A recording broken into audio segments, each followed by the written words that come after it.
The moment Bill Clinton sneered at Jasmine Crockett's legal career, the room froze. Cameras flashed, heads turned, and a murmur rippled through the audience like a sudden gust of wind. Clinton leaned forward, wearing that familiar smirk, the one that had carried him through decades of political storms, and with a voice dripping in condescension.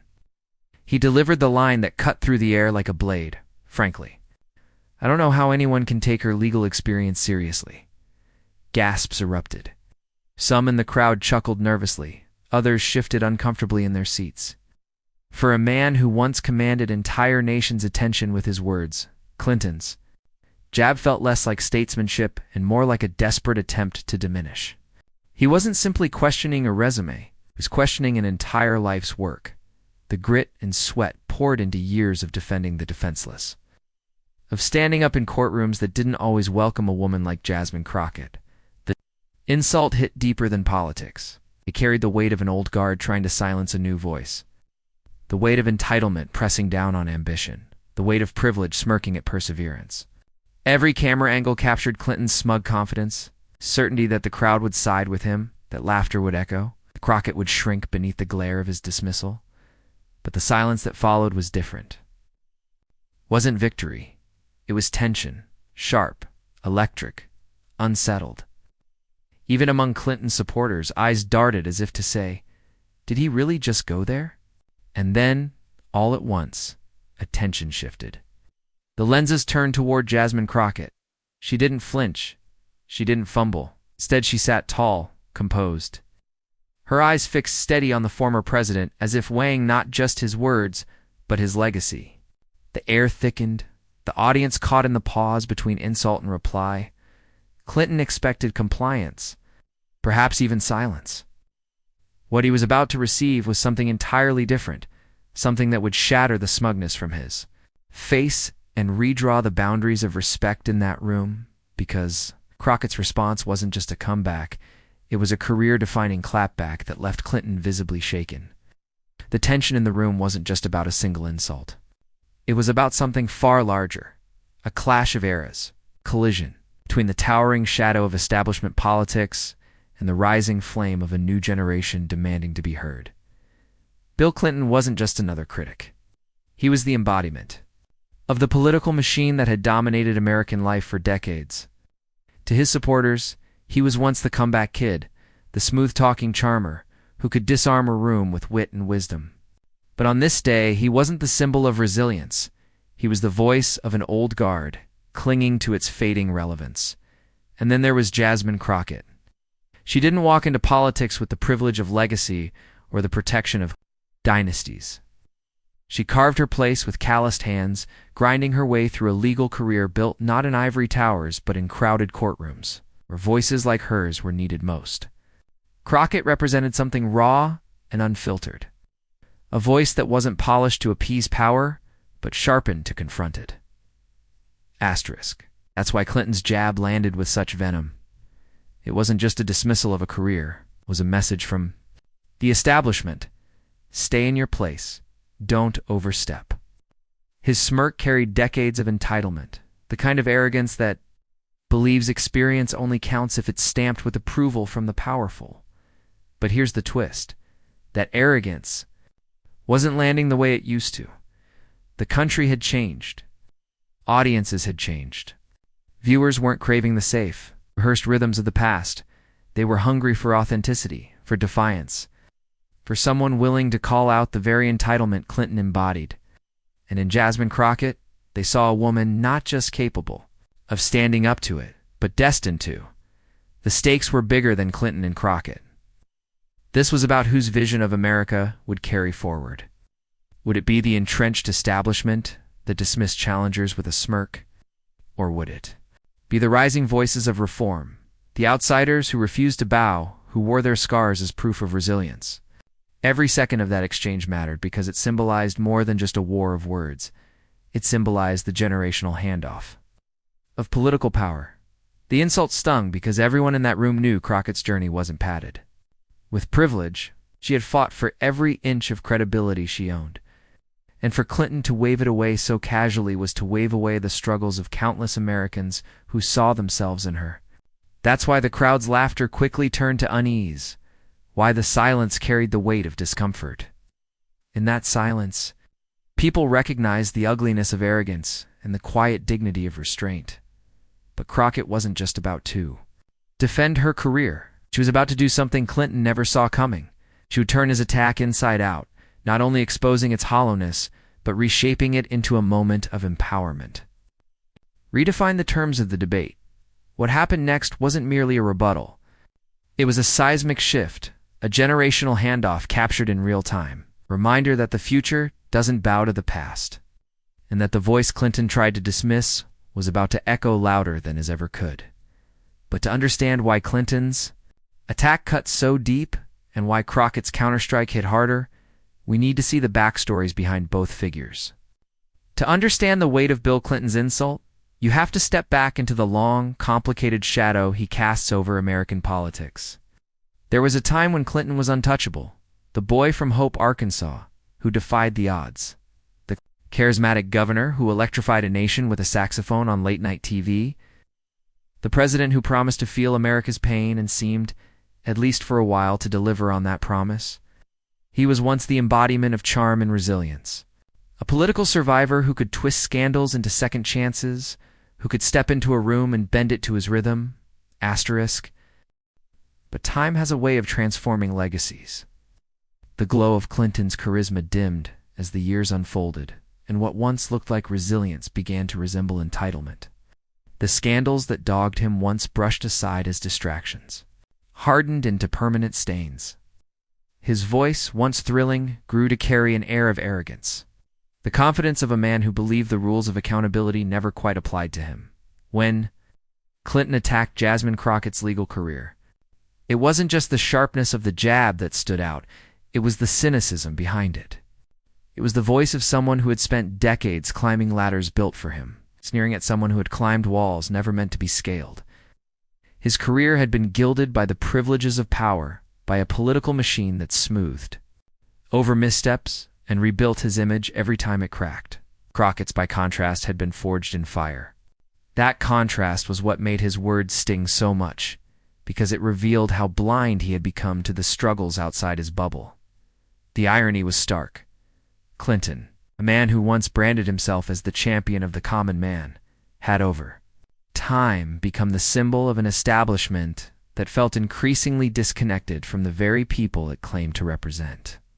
He had risen by presenting himself as the outsider who understood working-class struggle, but years of wealth, scandal, and influence had shifted his posture.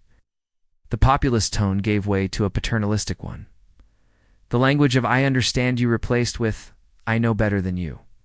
So when he dismissed Crockett, he wasn't speaking as the boy from Hope. He was speaking as the entrenched insider, the patriarch of an old system clinging desperately to relevance in a world that had outgrown it. His attack wasn't just political theater. It was the reflex of fading influence. A man who once commanded rooms with ease, now reduced to smirking barbs. Hoping the force of his name could still silence critics, the audience could feel it.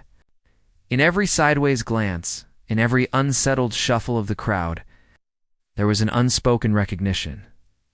This wasn't the Clinton of the 90s. This was a man leaning on the crutch of his legacy, wielding arrogance in place of vision. And in doing so, he exposed the very contradictions that had long haunted his career. He had always been a man of dualities. The empathetic storyteller who also carried a ruthless political edge, the advocate for progress who became a poster child for compromise, the survivor of scandal who never fully outran the consequences. In this moment, all those contradictions seemed to converge.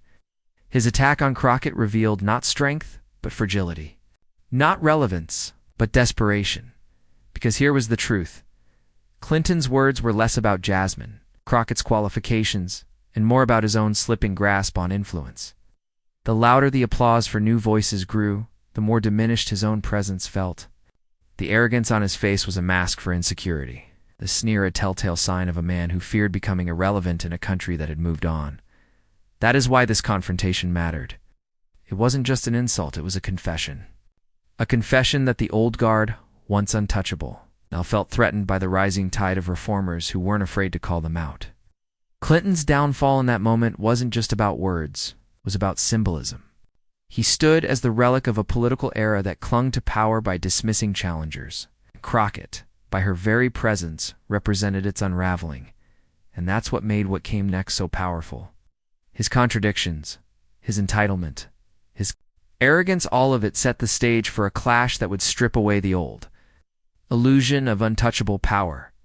But while Clinton's history is riddled with contradictions, Crockett's is defined by resilience. It's that resilience that made her clapback so unforgettable.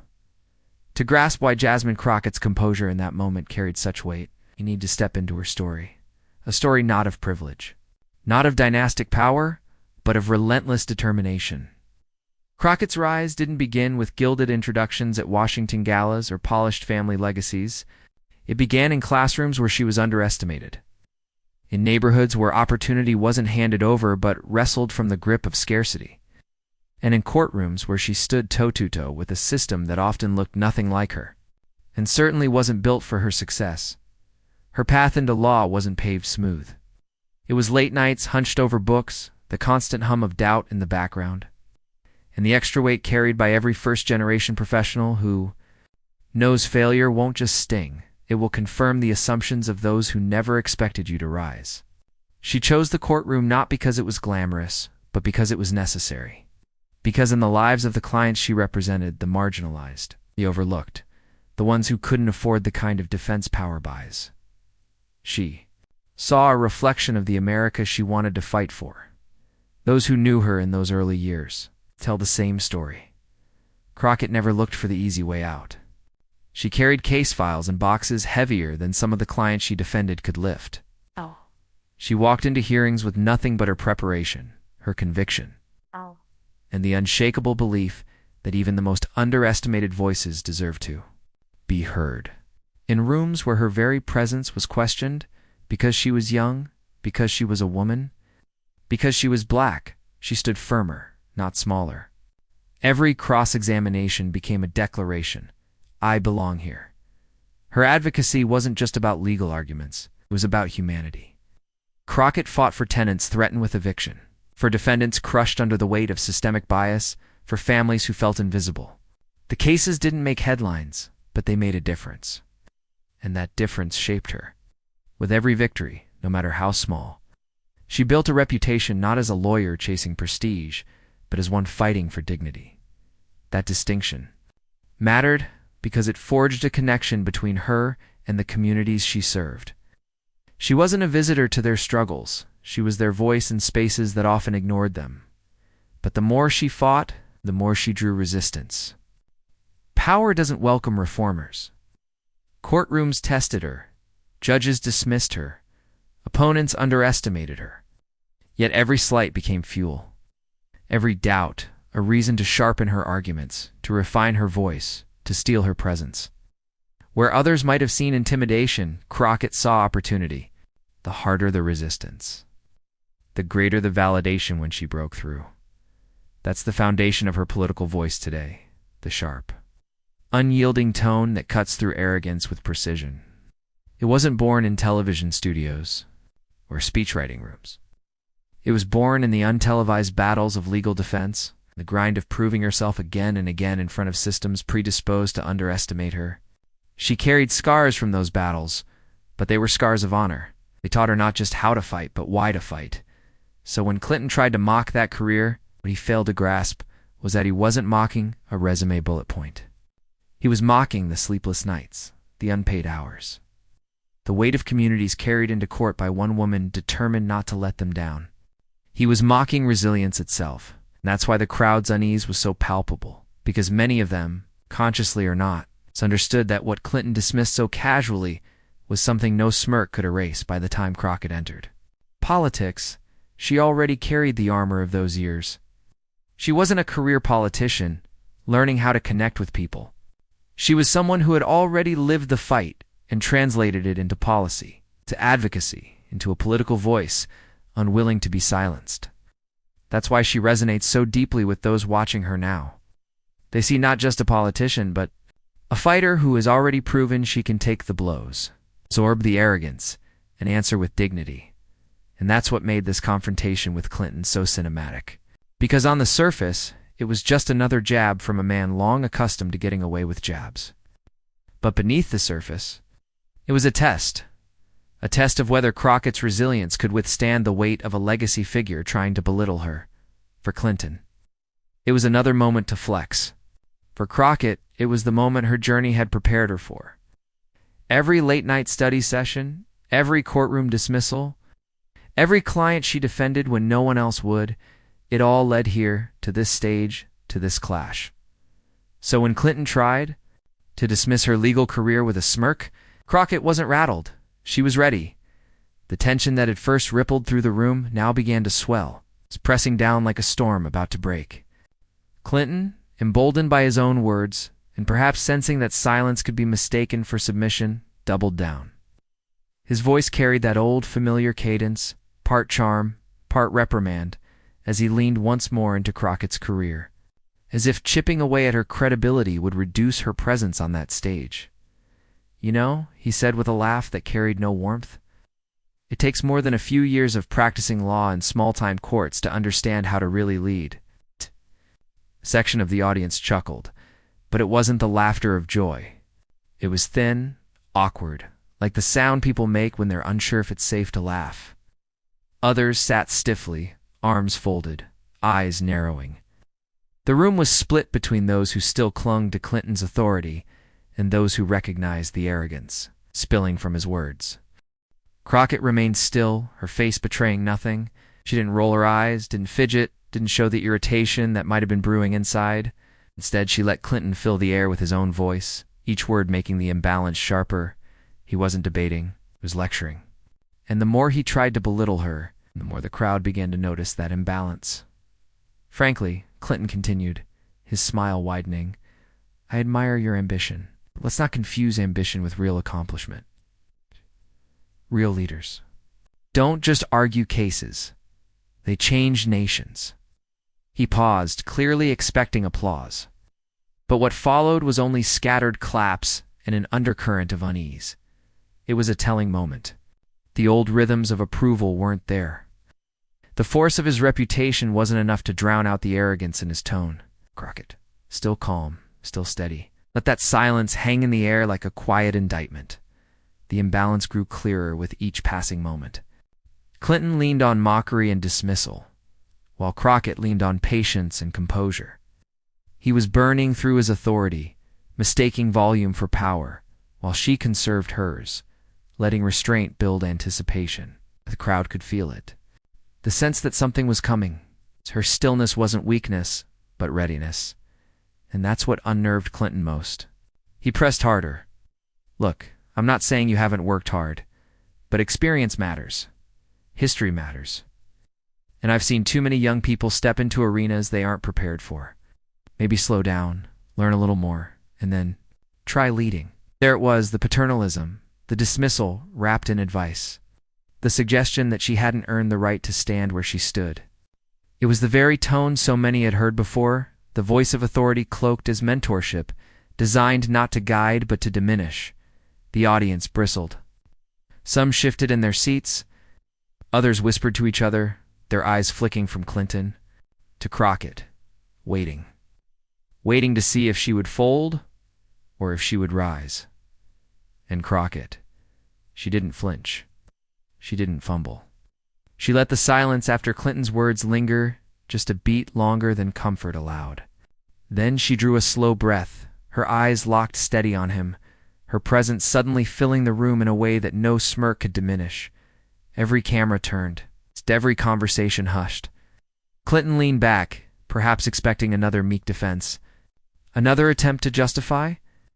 But what he was about to receive was nothing of the sort, because this was the moment the imbalance would shatter. The moment patience would give way to precision. The moment silence would become thunder. And then, with one calm breath, Crockett unleashed the words that changed everything. For a moment, the room seemed to hang in suspended silence. Clinton's words still lingered in the air, arrogant and dismissive, but the energy had shifted. All eyes were on Jasmine Crockett. She didn't rush to fill the silence. She let it breathe, Let the audience sit in the discomfort Clinton had created, and when she finally spoke, her voice cut through the tension with clarity, calm, and conviction. "Mr. President," she began evenly, her tone neither defensive nor deferential. "You speak of leadership as if it belongs only to those who have sat in your chair or those groomed in your halls of power. But I'd argue leadership is measured not by the size of the office you hold, but by the people you've chosen to stand with when the lights are off and no one's clapping." Gasps fluttered through the room. Clinton's smirk faltered, just slightly, as Crockett leaned forward, her eyes unshaken, her posture commanding. She wasn't raising her voice. She didn't need to. The steadiness in her tone carried more weight than any performance of outrage could. "I didn't step into law because it was easy," she continued. "I stepped into it because, too, many people in this country never get a fair shot. I didn't spend my years with the powerful, I spent them with the powerless. And maybe those cases didn't make headlines. Maybe those courtrooms didn't have cameras. But when you're standing next to someone who has everything stacked against them, and you fight until they can walk free with their dignity intact, that is leadership." A murmur of approval spread across the audience, then applause, quick and sharp, like sparks catching fire. Clinton adjusted in his seat, his confidence dimming as Crockett pressed forward, her words now carrying the weight of lived truth. "You want to talk about ambition?" she said, her voice steady as steel. "Ambition is walking into rooms where you're not wanted and staying there anyway. Ambition is staring down a system designed to shut you out and refusing to back away. Ambition is serving when there's no power to gain, no spotlight to chase, just the quiet conviction that justice matters, even when no one else is watching." This time, the applause surged louder, joined by a few shouts of affirmation. Clinton shifted again, the smirk gone, replaced by a tightened jaw. For the first time, the balance of power in the room was visible. He was retreating. She was ascending, and let me say this, Crockett continued, her eyes still locked on Clinton, but her words expanding beyond him, filling the room, reaching into every ear. "If the measure of leadership is legacy, then I'd rather leave behind a trail of people who felt defended, protected, and seen than a trail of headlines, controversies, and broken trust. Because legacies aren't built in marble halls. They're built in the lives you've touched." The audience erupted, some rising to their feet, others clapping so hard the echo bounced off the walls. Clinton glanced toward the crowd, clearly unsettled, the assuredness he carried into the confrontation unraveling before the very people he once commanded with ease. But Crockett wasn't finished. She leaned back slightly, her composure never cracking, her voice calm but cutting. "You said experience matters. I agree. Experience matters most when it's rooted in service, not entitlement. It matters when it teaches you humility, not arrogance. It matters when it builds you up not to look down on others, but to lift them up beside you. That is the kind of experience I bring, and that's the kind of leadership the future demands." The applause now thundered, drowning out everything else. Clinton, once so certain of the crowd's loyalty, sat with a faint, forced smile, the confidence on his face evaporating. Crockett's words weren't just a defense, they were a dismantling, a reframing of the debate itself. She hadn't played his game. She'd rewritten the rules. The cinematic beats unfolded one after another. Cameras zoomed in on Clinton's face, catching the tightness in his jaw, the realization that he was no longer in control. They cut to Crockett, her face calm, almost serene, as if she knew she had just shifted the air in the room forever. The audience leaned toward her now, not him. The center of gravity had moved, and she delivered one final line, a mic drop that turned the confrontation into something unforgettable. "So yes, Mr. President, I may not have your kind of experience, but I'll tell you what I do have. The kind of experience that scares you. The kind that can't be bought, can't be spun, and can't be erased with a smirk. And that's why no matter what you say, I'm still here. I'm not going anywhere." The room exploded. Cheers, whistles, clapping that seemed to roll like thunder. Clinton's face tightened further, his eyes darting as the sound swelled around him. It was clear he had lost the room. The very stage that once bent to his will was now lifted by hers. And still, Crockett didn't gloat. She didn't break composure. She simply allowed the reaction to flow, her silence now more powerful than anything she could add. It was the silence of someone who knew she had won, not by tearing down, but by standing tall. The cameras captured the contrast perfectly. Clinton, the relic of power past, stewing in quiet discomfort. Crockett, the rising force, standing steady in dignity and truth. It was the kind of cinematic clash that would live far beyond that room, destined to replay across screens dissected in headlines, shared with captions of awe and pride, because this wasn't just a clapback. It was a reclamation of power. It was the moment arrogance collapsed in the face of resilience. The moment the old guard felt the ground shift beneath their feet. And as the crowd roared, as Clinton sat cornered by the very stage he once commanded, it became clear this was no longer his moment. It belonged to her. But the exchange didn't end there. The ripple effects exploded far beyond the room. The moment Jasmine Crockett's words landed, the room was forever changed. But the true storm didn't stay contained within four walls. It spilled out into the digital streets, spreading like wildfire across every platform, every feed, every timeline. Within minutes, the clip of Crockett's calm yet devastating clapback had been clipped, subtitled, and shared. By the time Clinton had left the stage, hashtags were already trending. Crockett clapback lit up Twitter like a flare in the night sky. Memes multiplied at lightning speed, side-by-side images of Clinton's smirk dissolving into unease. GIF loops of Crockett's final mic drop line replayed endlessly.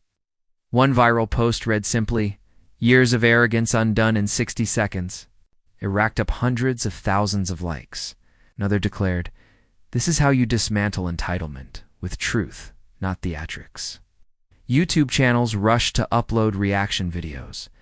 TikTok edits overlaid Crockett's words with cinematic music, turning the moment into something mythic. On Instagram, influencers reposted her speech with captions like, "Protect Jasmine Crockett at all costs," and "the new face of fearless leadership." Overnight, Crockett wasn't just a politician who had survived an attack. She was a symbol, a viral icon of dignity holding its ground against arrogance. Meanwhile, Clinton found himself on the other side of the internet's judgment. The same smirk that once charmed millions was now plastered on memes mocking him as the embodiment of outdated power. Commentators joked that his expression looked like a man realizing his monopoly on credibility had expired. Even late night, hosts seized the moment, splicing the exchange into their monologues with punchlines that landed harder than Clinton's original insult. The ripple effect wasn't limited to entertainment. Serious political analysts weighed in too. One commentator on MSNBC noted, "This was more than a takedown. It was generational." Clinton represented the old politics of dominance. Crockett represented the new politics of resilience. And in that moment, resilience won. On CNN, another panelist remarked, "This wasn't just a soundbite. This was a paradigm shift." Politicians chimed in, some carefully, others with open admiration.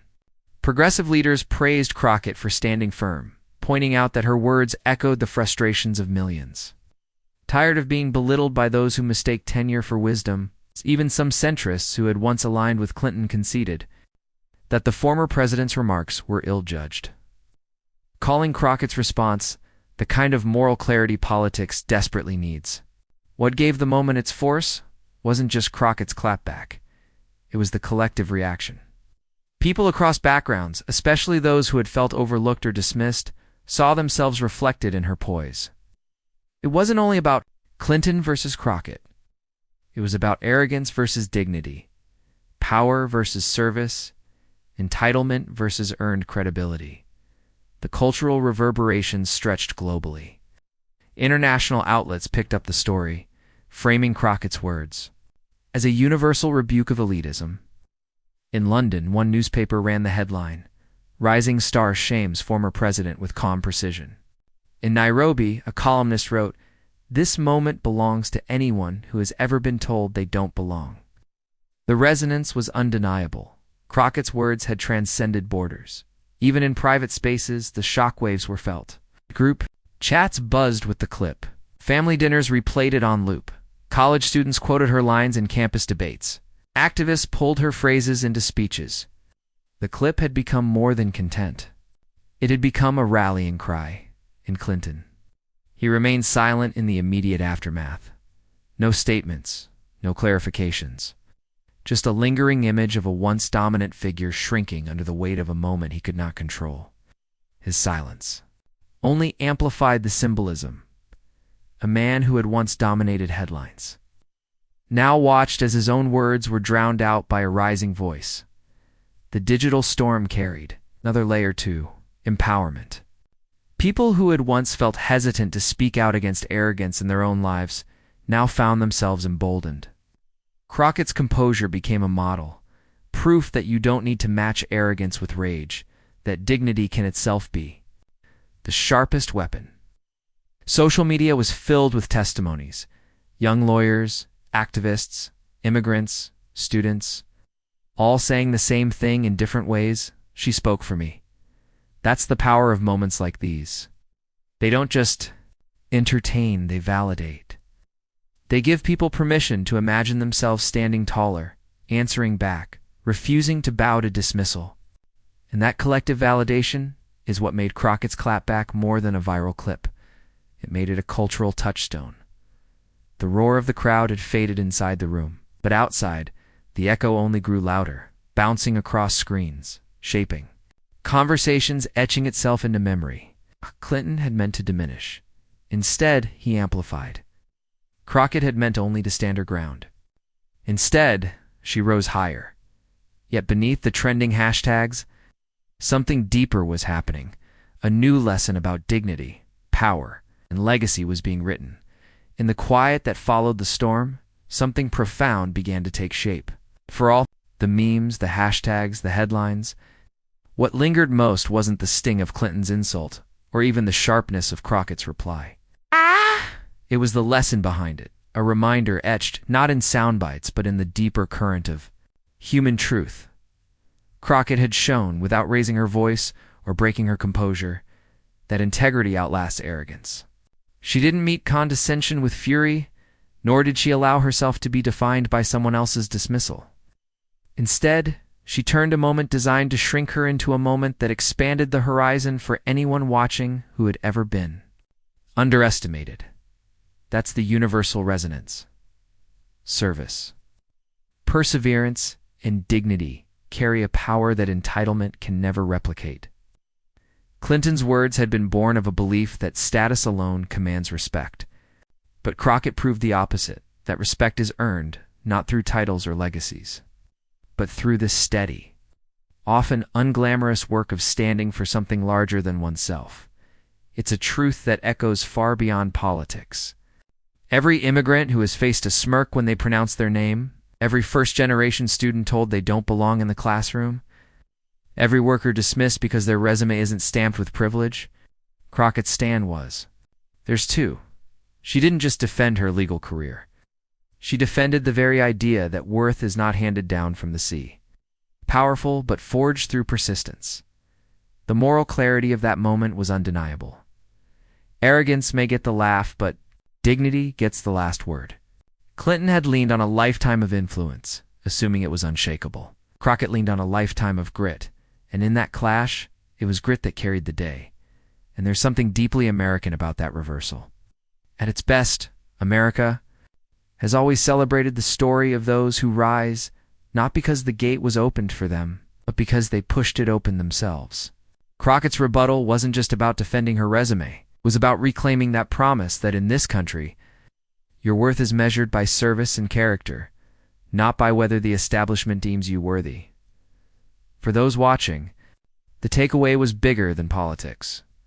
It was about how we respond when we're belittled, how we carry ourselves when others try to define us down.